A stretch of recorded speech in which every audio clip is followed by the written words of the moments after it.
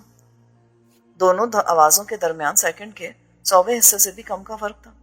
اس کے ساتھ ہی گاڑی میرے قابو سے باہر ہو گئی. مجھے معلوم ہو گیا کہ گولی نے آگے دائیں ہاتھ والا ٹائر پھاڑ دیا ہے. ٹائر برسٹ ہوتے ہی گاڑی الٹ گئی. امریکہ اور لنڈن میں رہنے کی وجہ سے مجھے سیٹ بیلٹ باندھنے کی عادت ہو گئی تھی, ورنہ یہاں نہ کوئی قانونی ضرورت سمجھتا تھا اور نہ اپنی حفاظت کے لیے ایسا کرتا تھا.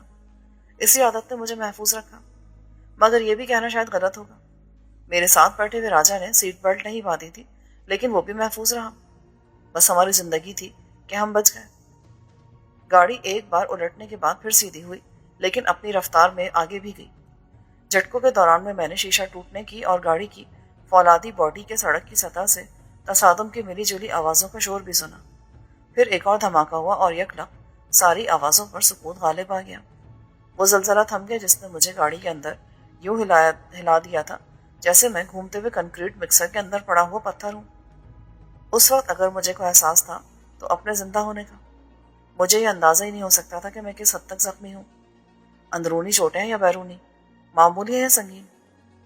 ہوش کے اولین سمے کا پہلا رد عمل یہ تھا کہ میں نے چلا کے راجا کو آواز دی. وہ میرے ساتھ ہی سیٹ پر الٹا پڑا تھا. اس کے ماتھے پر خون تھا. راجا, راجا تو ٹھیک تو ہے نا؟ جواب میں اس نے حرکت کی. ہاں ہاں تو ٹھیک ہے. اب میں نے بھی اپنے ہاتھ پیروں کو ہلا کر دیکھا. اسکرین کا شیشہ باریک ذرات کی صورت میں اندر آ کر گر گیا تھا. یہ ذرات میرے سر کے بالوں میں پھنسے ہوئے تھے اور میرے جسم کے کھلے حصوں پر خراشے ڈال کے چپک گئے تھے. خون میرے چہرے پر اور ہاتھوں پر لکیریں بنا رہا تھا. میں نے سیٹ بیلٹ سے آزاد ہو کے راجا کو سہارا دیا اور اسے سیٹ پر بیٹھنے میں مدد دی. اس وقت نہ جانے کہاں سے دوڑ دوڑ کے بہت سے لوگ آ چکے تھے. سڑک پر سے گزرنے والی بہت سی گاڑیاں رک گئی تھیں. وہ سب ہمارے مددگار تھے. انہوں نے بڑی محنت سے ہمیں باہر نکالا. چھت پچک جانے سے گاڑی کے دروازے پھنس گئے تھے. کھڑکیوں کے شیشے بھی ٹوٹ چکے تھے. لوگوں نے ہمیں انہی کھڑکیوں سے باہر کھینچا. اس وقت تک مجھے معلوم ہو گیا تھا کہ آخری دھماکہ گاڑی کے کھمبے سے ٹکرانے کا تھا. ٹیلی فون کا کھمبا پیچھے کی طرف جھک گیا تھا. جب ہم دونوں کو اسپتال لے جانے کے لیے الگ الگ گاڑیوں میں منتقل کیا جا رہا تھا تو میں پوری طرح ہوش میں تھا. حادثے کی جگہ پر ٹریفک جام ہونے لگا تھا اور کم سے کم 30-40 افراد وہاں جمع ہو چکے تھے. اچانک میری نظر نے بہت سے دکھی اور مہربان انسانوں کے درمیان اپنے دشمن کا چہرہ پہچانا. اس چہرے پر نفرت کے زہر میں بجھی ہوئی مسکراہٹ تھی اور دو آنکھیں تھیں جن میں عداوت اور بغض کی آگ دہکتی محسوس ہوتی تھی. اس کو میں نے کچھ دیر پہلے ہی پریس کلب میں دیکھا تھا. اب وہ چہرے کو ہیلمٹ میں چھپا رہا تھا. میں نے چلا کے لوگوں کو بتانے کی کوشش کی. وہ شخص, اسے روکو. 2 افراد مجھے ایک کار کی پچھلی سیٹ پر لٹا رہے تھے. ان میں سے ایک نے کہا, کون؟ اور میں نے پلٹ کے دیکھا. وہ جس کی ٹی شرٹ پر ڈیول لکھا ہے. دوسرے نے اس وقت تک دروازہ بند کر دیا تھا. چلو جی چلو, ادھر جو اسپتال بھی قریب ہو. آگے گاڑی کے ڈرائیور نے کلچ پیڈل چھوڑ دیا اور گاڑی ایک جھٹکے سے سڑک پہ دوڑنے لگی. میں نے سر اٹھا کر باہر دیکھنے کی کوشش کی مگر اب وہ وہاں نہیں تھا. اس نے گولی چلائی تھی. ڈرائیور نے سر گھما کر مجھے دیکھا. کس نے گولی چلائی تھی؟ وہ نکل گیا. اس نے گولی چلائی تو ٹائر برسٹ کر گیا. اسی سے گاڑی الٹی تھی. میرے خیر خواہ تشویش میں مبتلا ہو گئے. کون تھا وہ؟ اس کا نام تو میں نہیں جانتا. ڈرائیور نے کہا, چلو جی, اللہ سونے نے بچا لیا آپ کو, مہربانی کی آپ پہ. یہ بات اسپتال میں کسی سے مت کہنا ورنہ معاملہ لمبا ہو جائے گا. ہم کسی چکر وکر میں نہیں پڑنا چاہتے. پچھلی سیٹ پر مجھے سنبھالنے والے نے کہا, ہم آپ کو سرکاری اسپتال لیے جا رہے ہیں، پرائیویٹ اسپتال والے تو کیس لیں گے نہیں۔ آپ بس اتنا کہنا کہ ٹائر پھٹ گیا تھا، حادثہ بتانا، قاتلانہ حملہ بتاؤ گے نا تو آپ کے لیے بھی بڑی مصیبت ہو جائے گی۔ ہاں جی، پولیس والے بہت پیسہ کھائیں گے، آپ تو اس بندے کا نام بھی نہیں جانتے۔ بس جی، اللہ کا شکر کرو کہ جان بچ گئی۔ آخر کیوں چلائی تھی اس نے آپ پر گولی؟ مجھے نہیں پتا۔ انہوں نے گاڑی کو اسپتال کے اندر شعبہ حادثات کے سامنے روکا اور مجھے نیچے اترنے میں مدد دی۔ ایک نے کہا کہ وہ کسی کو بلا کے لاتا ہے جو مجھے اسٹریچر پر لے جائے۔ اس نے مجھے وہیں ایک بینچ پر بٹھا دیا۔ دوسرا نے کہا کہ وہ گاڑی کو پارک کر کے آتا ہے۔ چند منٹ میں مجھے اندازہ ہو گیا کہ ہمدردی کے جذبات سے مغلوب ہو کے میری مدد کرنے والے اور مجھے یہاں تک لانے والے قانونی چکروں کے ڈر سے فرار ہو گئے ہیں۔ میری حالت ایسی نہیں تھی کہ مجھے اسٹریچر کی ضرورت ہوتی۔ میں خود چل کے بھی طبی امداد کے لیے بنے ہوئے کاؤنٹر تک جا سکتا تھا، لیکن میں بیٹھا رہا۔ مجھے راجا کی آمد کا انتظار تھا۔ مجھے چوٹیں ضرور آئی تھی مگر میری کوئی ہڈی نہیں ٹوٹی تھی، اور میں یہ سوچ رہا تھا کہ راجا کی حالت ٹھیک ہوگی تو میں سرکاری اسپتال کے چکر میں نہیں پڑوں گا۔ راجا کچھ دیر بعد ایک ایمبولینس میں پہنچا۔ اسے کوئی اپنی گاڑی میں چھوڑنے نہیں آیا تھا۔ شعبہ حادثات کے سامنے کافی لوگ جمع تھے۔ ایمبولینس سائرن بجاتی آگے بڑھی تو لوگوں نے راستہ چھوڑ دیا۔ جب راجا بنا کسی سہارے کے ایمبولینس سے اترا تو مجھے کچھ اطمینان حاصل ہوا۔ فیکے پتر، تو ٹھیک تو ہے نا؟ ہاں، اور تو؟ تیرا تو کافی خون بہ گیا۔ ابے نہیں یار، معمولی زخم ہے، کچھ خراش ہے۔ چل آجا میرے ساتھ، پر ایک بات دھیان سے سن لے، یہاں صرف حادثے کا سبب بتانا ہے، یہ نہیں کہنا کہ کسی نے گولی چلائی تھی۔ میں کہہ دوں گا کہ بریک فیل ہو گئے تھے۔ لوگوں کے درمیان سے گزر کے ہم او پی ڈی انچارج کے پاس گئے۔ راجا کا پریس کارڈ نہ ہوتا تو وہ ہمیں پہلے پولیس سرجن سے رجوع کرنے کا مشورہ دیتا۔ ضابطے کی کارروائی کے بغیر ڈاکٹر نے ہمارا معائنہ کیا اور کہا کہ فکر والی کوئی بات نہیں، معجزاتی طور پر ہماری سب ہڈیاں سلامت ہیں۔ ایک ہیوی ویٹ لیڈی ڈاکٹر نے ہمیں صدقے میں 2 کالے بکروں کی قربانی کا مشورہ بھی دیا۔ جب ہمارے زخم صاف کر کے مرہم پٹی کر دی گئی تو مجھے اندازہ ہوا کہ زخم سطحی صحیح، میرے ہاتھوں پر اور چہرے پر اتنی خراشیں ہیں کہ میرا اس حالت میں گھر جانا قطعی مناسب نہیں۔ میرے ماتھے اور چہرے پر میڈیکل ٹیپ کے 4 سفید کراس تھے۔ میری دائیں کلائی جھٹکے سے مڑ گئی تھی۔ اس پر ڈاکٹر نے اسٹریچ بینڈیج باندھ دی تھی۔ بائیں ہاتھ کی پوزیشن بھی بہتر نہ تھی۔ جسم کے دیگر حصے چوٹ سے متاثر ہوئے تھے۔ ڈاکٹر نے کہا تھا کہ ان میں کچھ درد اور سوجن کا اثر لازمی ہوگا۔ انہوں نے مجھے اور راجا کو اینٹی ٹیٹنس انجیکشن لگائے، 5 دن کے لیے اسٹرانگ اینٹی بایوٹک کے ساتھ درد مٹانے والی گولیاں دی اور مکمل بیڈ ریسٹ کے لیے کہا۔ مجھے اپنی تباہ ہو جانے والی گاڑی کی فکر تھی۔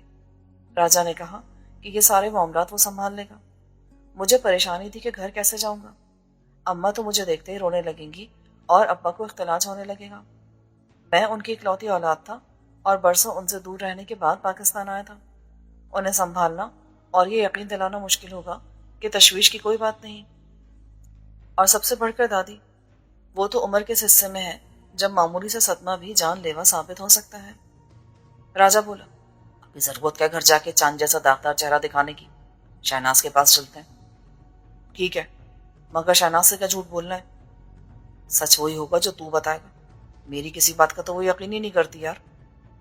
اپنا اعتبار تو نے خود ہی گوایا مہاراجا۔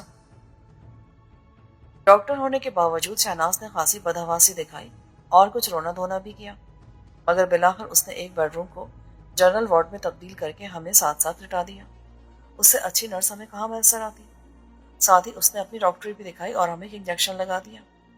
اس کے بارے میں شہناز نے بتایا کہ سکون آور تھا۔ اب تم سو جاؤ اور جب اٹھو گے تو شوق کا اثر ختم ہو جائے گا، بہت بہتر محسوس کرو گے۔ بھائی لیکن ہم باتیں کرنا چاہتے تھے۔ راجا نے احتجاج کیا تو شہناز نے لائٹ آف کی اور دروازہ بند کر دیا۔ اب تو سونا ہی پڑے گا، چلو آنکھیں بند کرو، منہ بند نہ کیا نا تو ٹیپ چپکا دوں گی۔ راجا نے کچھ محبت اور کچھ خفگی سے کہا، راجا تیرے جیسے گھٹیا اور کمینے شخص کے ساتھ آخر شہناز کی گزرے گی کیسے؟ وہ بہت اچھی گزرے گی جیسے اب تک گزر رہی ہے۔ تو اپنی فکر کر، تیرے پیچھے کئی بلائیں لگی ہوئی ہیں۔ جب میری آنکھ کھلی تو میری حالت یقیناً بہت بہتر تھی۔ راجا پہلے اٹھ گیا تھا اور باہر لانچ میں بیٹھا گرم گرم پکوڑے کھا رہا تھا جو شہناز براہ راست کچن سے ارسال کر رہی تھی۔ مجھے اندازہ ہوا کہ میں 6 گھنٹے کی نیند لے کر اٹھا ہوں اور باہر رات ہو گئی ہے۔ رفیق بھائی، کیا حال ہے؟ چائے تیار ہے، بیٹھ جائیں اب بینی کے ساتھ۔ اب کیسا محسوس کریں؟ بہت بہتر ہے شہناز۔ حقیقت بھی یہی تھی۔ سکون آور دوا کے زیر اثر نیند نے مجھے واقعی پرسکون کر دیا تھا، ورنہ سونے سے پہلے میں بہت نروس تھا۔ اس حادثے نے میرے اعصاب کو منتشر کر دیا تھا۔ ہر حادثے کی دہشت ایسی ہوتی ہے جو تھوڑی دیر بعد اثر کرتی ہے، لیکن اس سے نجات پانے میں بہت عرصہ لگتا ہے۔ میرے لیے دوہرا عذاب اس خیال کا ہی تھا کہ گاڑی کا الٹ جانا محض ایک حادثہ نہیں تھا جو کسی کے بھی ساتھ کہیں بھی پیش آ سکتا تھا، اور جس کی وجہ کا تعین قدرت کرتی ہے۔ یہ ایک قاتلانہ حملے کا نتیجہ تھا۔ میرا عقیدہ پہلے بھی راست تھا کہ وقت آ جائے تو اپنی تدبیر سے کوئی نہیں ٹال سکتا، اور جس کا وقت نہ آیا اسے کوئی مار نہیں سکتا۔ میں نے بالکل معمولی نظر آنے والے واقعات میں ناقابل یقین طور پر لوگوں کو مرتے دیکھا تھا۔ اتنے بڑے حادثے میں میرا یا راجا کا معمولی خراشوں کے ساتھ زندہ سلامت بچ جانا کسی معجزے سے کم نہ تھا۔ صحت اور سلامتی پر اعتبار بحال ہوتے ہی میرے خیالات پر ایک سوالیہ نشان یوں مسلط ہو گیا تھا کہ جواب ملے بغیر اس سے چھٹکارا نہیں مل سکتا تھا، لیکن لامحدود امکانات کے ڈھیر سے پورے یقین کے ساتھ ایک جواب نکالنا ناممکن تھا۔ سوال ایک ہی تھا، آخر وہ کون تھا؟ اس کے بطن سے دوسرا ضمنی سوال جنم لیتا تھا کہ وہ مجھے کیوں قتل کرنا چاہتا تھا؟ میں ایسے لوگوں کی فہرست بناتا جو میرے وجود کو لوح جہاں سے حرف غلط کی طرح مٹا دینا چاہتے تھے تو اس میں سب سے اوپر صفدر سلطان مرزا کا نام آتا، لیکن وہ لندن میں تھا اور میری معلومات کی حد تک ابھی اس نے رقابت میں مجھے راستے سے ہٹانے کے لیے میری جان لینے کے بارے میں سنجیدگی سے سوچنا بھی شروع نہیں کیا تھا، یا شاید میری معلومات ناقص تھی۔ اس کے بعد لیڈی سیسیلیا ارنسٹ تھی، جسے میں جانی دشمنوں میں شمار کرتا تھا، اور لندن میں مجھ پر ایک ناکام قاتلانہ حملے کی سازش کے بارے میں ثبوت اس کے خلاف گئے تھے، لیکن میرے تنہا پاکستان لوٹ آنے کے بعد وہ کچھ مطمئن ہو گئی تھی کہ اس کی سفید فام عالی نسب بیٹی فی الحال محفوظ ہے۔ چند دن میں وہ بھی یہ بندوبست نہیں کر سکتی تھی کہ پاکستان میں مجھے ٹھکانے لگانے کے لیے کرائے کے قاتل تلاش کر لیں۔ خطرہ مجھے چیف کی طرف سے بھی تھا اور گامے شاہ کی جانب سے بھی، شہاب الدین جیسے لوگوں سے بھی، لیکن فی الحال ان کے مفادات کے تقاضے کچھ اور تھے۔ وہ مجھ سے مدد کے طالب تھے اور مجھے نقصان نہیں پہنچا سکتے تھے۔ چیف کے نزدیک پہلے میک مفرور تھا اور میرا فرار بھی بغاوت کے مترادف تھا، مگر 8 سال میں صورتحال بدل گئی تھی۔ تنظیم کے قبضے سے اختیار و اقتدار کے سارے وسیلے نکل گئے تھے، ان کے سینکڑوں کارکن مارے جا چکے تھے اور ہزاروں جلا وطنیاں روپوشی کی زندگی گزار رہے تھے۔ نرنگی سیاست دورہ نے ان کے دشمنوں کو عروج بخش دیا تھا اور تنظیم اپنا وجود برقرار رکھنے کی جنگ بھی ہار رہی تھی۔ تنظیم کے دشمن منطقی طور پر میرے بھی دشمن تھے۔ وہ تنظیم کے ہر کارکن کے دشمن تھے جنہوں نے اپنے دور استبداد میں ہر طرح سے ان پر عرصہ حیات تنگ کر دیا تھا۔ تنظیم کے چیف کے حکم پر اپنے حریفوں کا قتل عام کیا تھا، ان کے گھر اجاڑے تھے، انہیں نجی اور سرکاری جیلوں میں ٹھونسا تھا، جھوٹے مقدمات کے انبار لگا دیے تھے ان پر، اور وحشیانہ تشدد کے سارے حربے آزمائے تھے۔ اب وہ برسر اقتدار تھے تو تنظیم کے لیے کام کرنے والے جنگی مجرم کا درجہ اختیار کر گئے تھے۔ ہر شکست خوردہ قوم کے ساتھ فاتح نے تاریخ کے ہر دور میں انتقامی کارروائی کی ہے تو مورخ نے بھی اسے مکافات عمل کا نام دیا ہے۔ میرا خیال تھا جیسے تنظیم مجھے بھول چکی ہے، ایسے ہی تنظیم کے ظلم و ستم کا شکار ہونے والے بھی مجھے بھول چکے ہوں گے، لیکن میرا خیال غلط تھا۔ اگر شہاب الدین نے پاکستان پہنچتے ہی مجھے احساس دلایا تھا کہ میں خود کو ان کے شکنجے سے آزاد نہ سمجھوں، ایسے ہی تنظیم کے دشمنوں نے بھی مجھے پہچان لیا ہوگا۔ میرا یہ عذر کون قبول کرے گا کہ میں نے جو غلط کام کیے تھے جبر کے تحت کیے تھے اور تنظیم کے ہاتھوں بلیک میل ہو کے کیے تھے؟ ایک سوال یہ بھی تھا کہ آخر میں نے کیا غلط کام کیے تھے؟ میرا ماضی تاریخ کا حصہ تھا، جو کچھ میں کر چکا تھا نہ بھلایا جا سکتا تھا اور نہ سنایا جا سکتا تھا۔ مجھے اب یاد بھی نہیں تھا کہ ظلم اور ناانصافی کا شکار ہونے والے کون تھے اور کتنے تھے، لیکن وہ بہت تھے۔ ان میں ایسے بھی تو ہوں گے جنہوں نے مجھے دیکھ لیا ہوگا، پہچان لیا ہوگا، میرا نام اس فہرست میں لکھ لیا ہوگا جن کے جرائم ناقابل معافی تھے، جن کے لیے سزا مقسوم تھی۔ یہ طے کر لیا گیا تھا کہ وہ جہاں ملیں گے اور جب ملیں گے انہیں سزا ضرور دی جائے گی۔ انتقام کی سیاست میں معافی کسی کے لیے نہیں تھی، اینٹ کا جواب پتھر سے دینے کا چلن تھا، چنانچہ معمولی جرم کی سزا کا عبرت آموز ہونا بھی ضروری تھا، اور یہ عمل جاری تھا۔ جو کل ظالم تھا وہ آج مظلوم تھا، اور مظلوم نے ظالم کا روپ دھار لیا تھا۔ کبھی وقت کا دھارا پھر الٹا بہنے لگے گا تو کردار بھی الٹ جائیں گے۔ تاریخ ایسے ہی بنتی ہے. کیا میرا نام بھی سزائے موت پانے والوں میں درج تھا؟ اگر تھا تو کس کس کی فہرست میں؟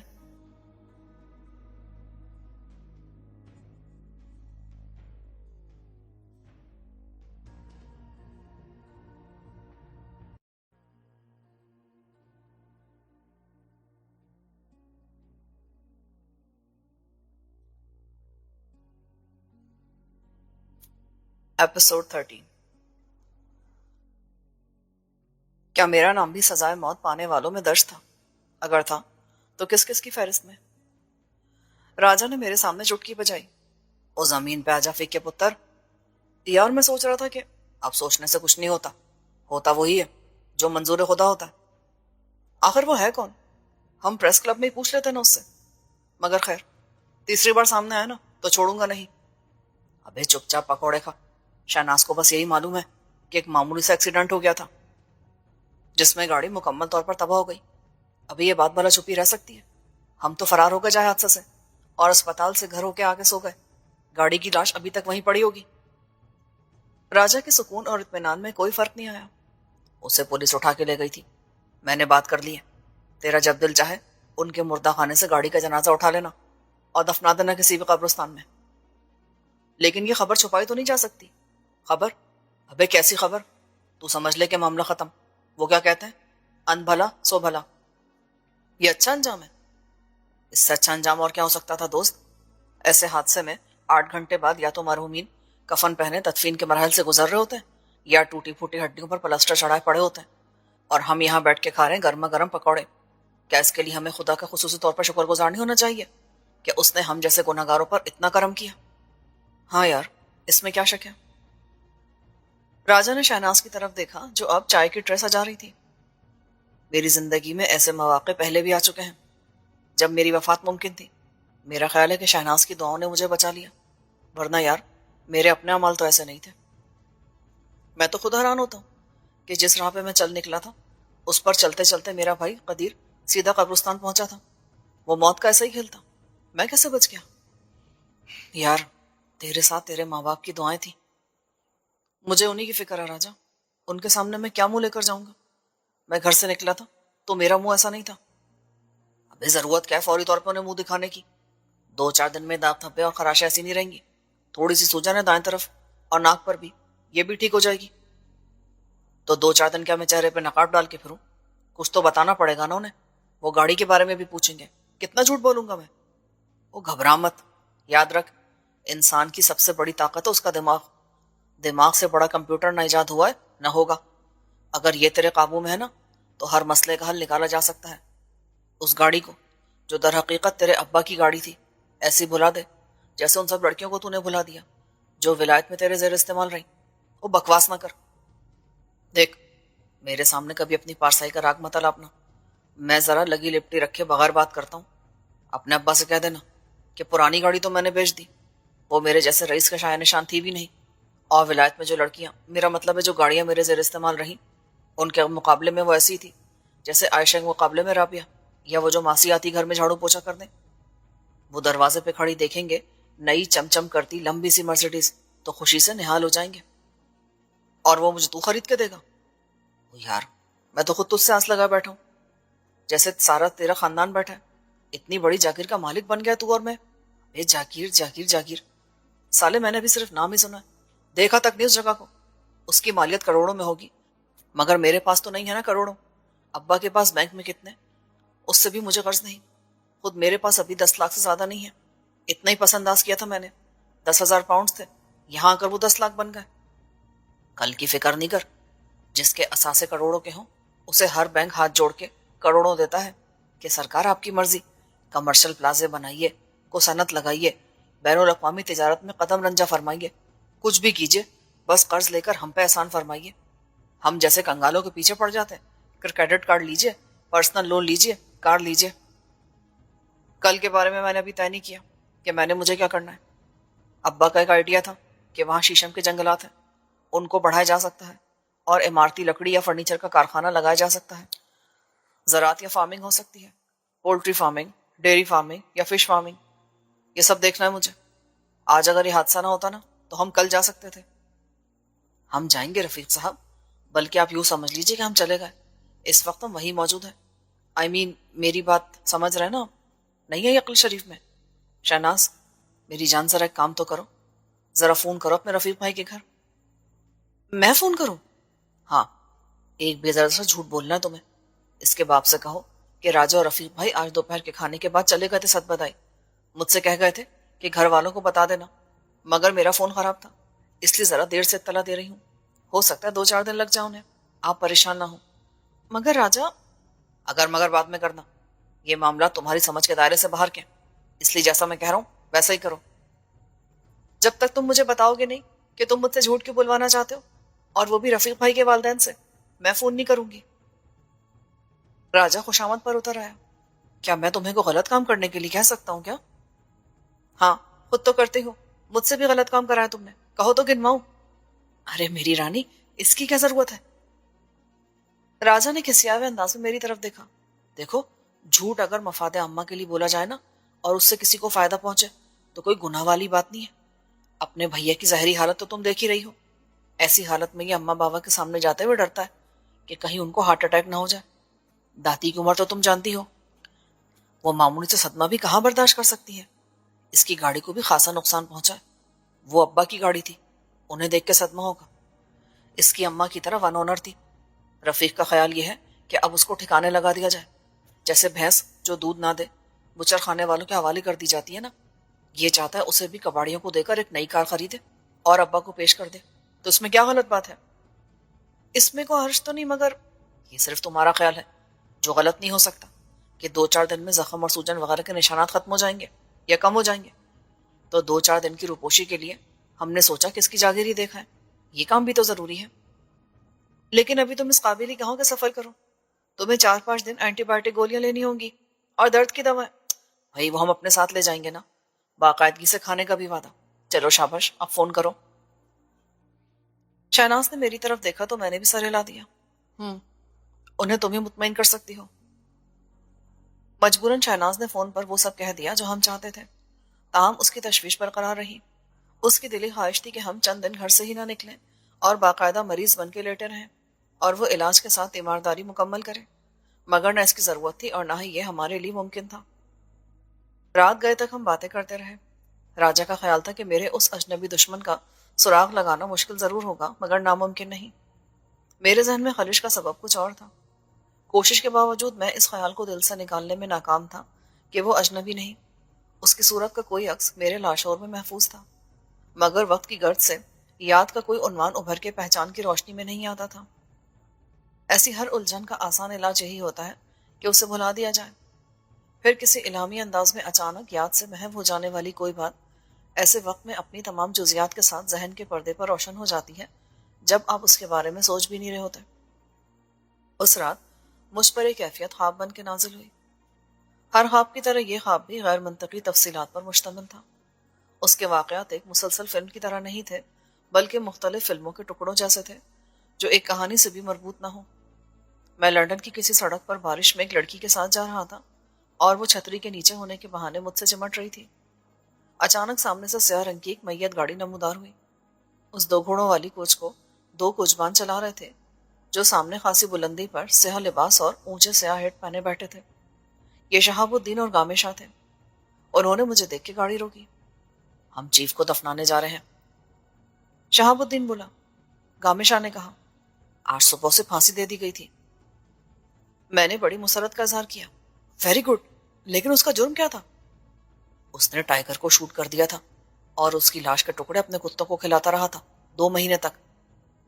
وہ کتے اب آدم خور ہو گئے ہیں، اسے گاڑنے کی کیا ضرورت ہے؟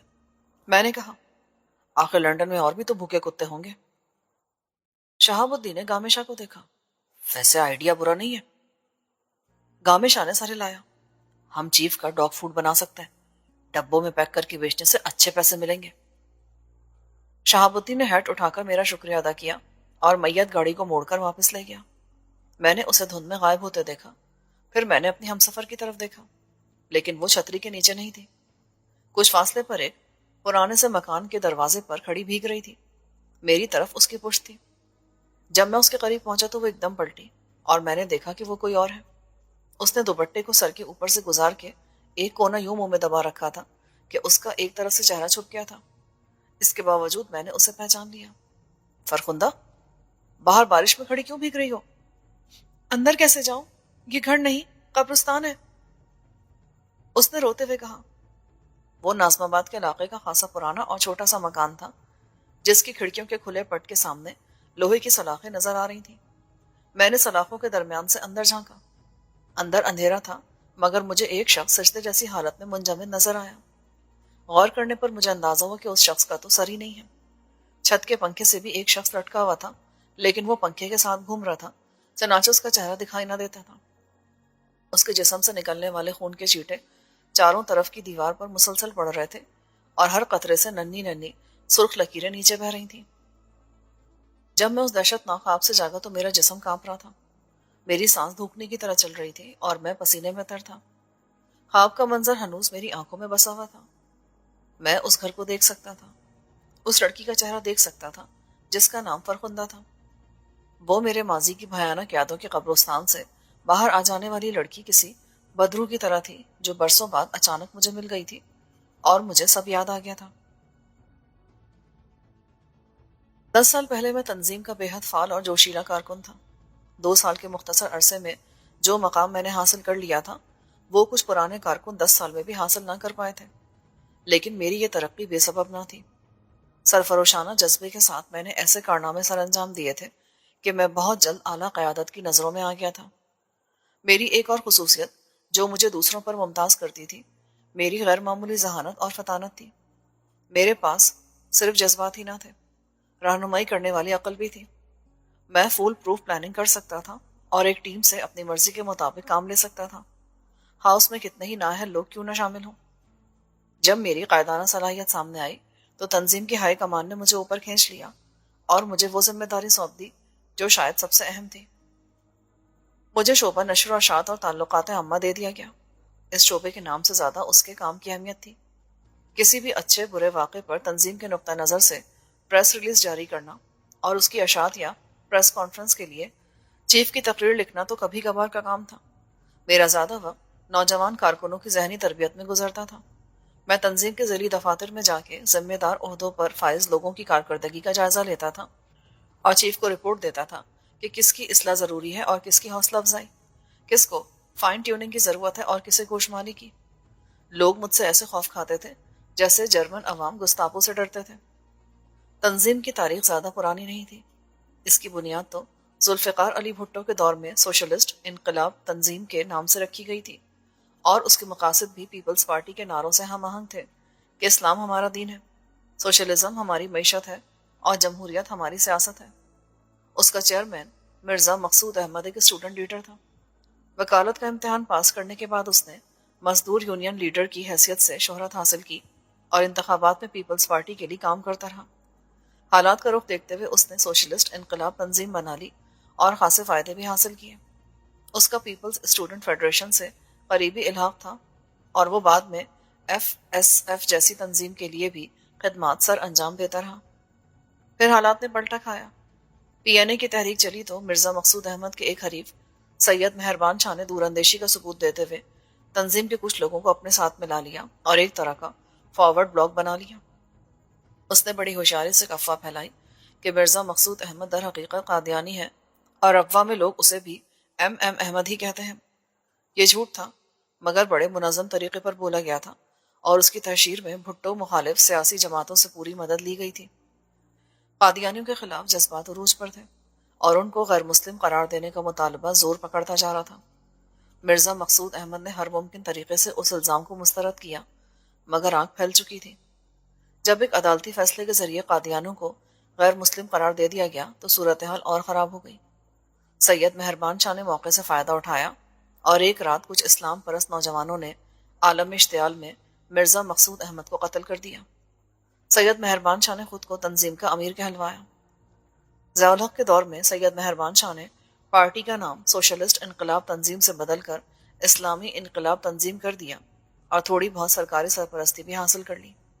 یہ دور ختم ہوا تو تنظیم پھر ٹوٹ پھوٹ کا شکار ہوئی۔ سید مہربان شاہ نے خطرہ محسوس کیا تو جان بچا کے ملک سے نکل گیا۔ اس نے اتنی دولت اکٹھی کر لی تھی کہ اسے سیاست میں رہ کے جان کا خطرہ مول لینے کی ضرورت نہیں تھی۔ اس نے کسی غیر ملکی عورت سے شادی کی اور آسٹریلیا میں سیٹل ہو گیا۔ جب میں نے تنظیم میں شمولیت اختیار کی تو یہ نہ سوشلسٹ تھی اور نہ اسلامی، بلکہ عالمی انقلاب تنظیم تھی، اور اس کا صدر مجیب الرحمان تھا، جو دنیا بھر میں عدم مساوات اور ناانصافی کے نظام کے خلاف نوجوانوں کی انقلابی طاقت کو استعمال کرنے کی تبلیغ کرتا تھا۔ وہ ظلم، بدعنوانی، استحصال اور غریبی دور کرنے کے لیے بیک وقت اسلام کی تعلیمات کے حوالے بھی دیتا تھا، چین کے انقلاب کی بات بھی کرتا تھا، اور آتا ترک سے نیلسن منڈیلا تک سب کا مدعا تھا۔ اس کی آتش فشانی سے نوجوان ذہنوں کا متاثر ہونا قدرتی بات تھی۔ پھر مجیب الرحمان نے چولا بدلا اور عالمی کے بجائے اسے عوامی انقلاب تحریک بنا دیا اور خود کو چیف کہلوانے لگا۔ اگلے 5 سال تک اس نے میرے جیسے ناپختہ شعور رکھنے والے بے شمار نوجوانوں کو اپنے مذموم مقاصد کے لیے استعمال کیا۔ اس کا فلسفہ یہ تھا کہ اب قانونی جدوجہد سے کچھ حاصل نہیں ہو سکتا، کیونکہ انصاف کے دروازے بند ہو چکے ہیں۔ غریبوں کو اپنی تقدیر بدلنے کے لیے اپنی قوت بازو پر بھروسہ کرنا ہوگا، ہر خرابی کا علاج خود کرنا ہوگا۔ وہ راست اقدام کے فلسفے کا مبلغ تھا۔ انصاف خود کرو، انتقام خود لو، خرابی کو خود مٹا دو، حق چھین لو۔ اس کا تشدد کا فلسفہ اس دور کے مایوس، فرسٹریشن کے شکار، بے یقینی اور گمراہی میں مبتلا اینگری ینگ مین کو اپیل کرتا تھا۔ خود میں نے تنظیم کے لیے جو کچھ کیا تھا وہ آج میرے لیے باعث شرم تھا اور میرے ضمیر پر ایک مستقل بوجھ کی حیثیت رکھتا تھا۔ وہ مسمرزم تھا یا کوئی شیطانی جادو جس نے میری عقل پر پٹی باندھ دی تھی اور میرے دماغ کو مسموم کر دیا تھا۔ میرے جیسے سینکڑوں نہیں، ہزاروں نوجوان لاقانونیت کے راستوں پر چلتے ہوئے مارے گئے، جیلوں میں پہنچے یا روپوش ہو گئے، دشمنوں کے ہاتھوں اغوا ہوئے یا تباہ ہو گئے۔ چیف مجیب الرحمان پر کوئی آنچ نہ آئی۔ جب اس کے دشمن غالب آنے لگے تو وہ دبئی چلا گیا، وہاں سے جرمنی پہنچا۔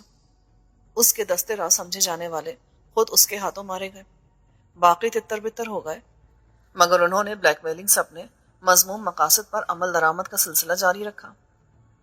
یہ 10 سال پہلے کی بات ہے، جب تنظیم کی طاقت اپنے عروج پر تھی۔